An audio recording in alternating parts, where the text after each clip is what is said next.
فرعون نے طاقت لگائی کہ موسیٰ کو پیدا نہیں ہونے دینا. اللہ نے پیدا کر کے دکھایا، جھولی میں پال کے دکھایا.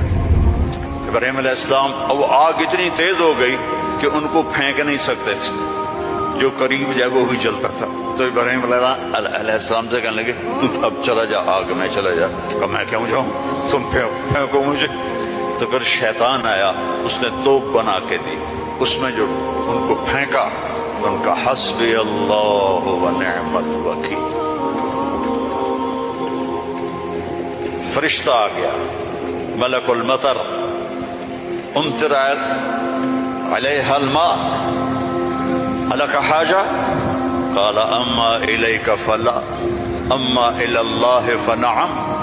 محتاج ہوں، ضرورت ہے تیری نہیں اللہ کی ہے. جب وہ فرشتوں سے بھی بے نیاز ہو گئے تو اللہ نے کہا قلنا یا نار کونی بردن وسلاما علی ابراہیم.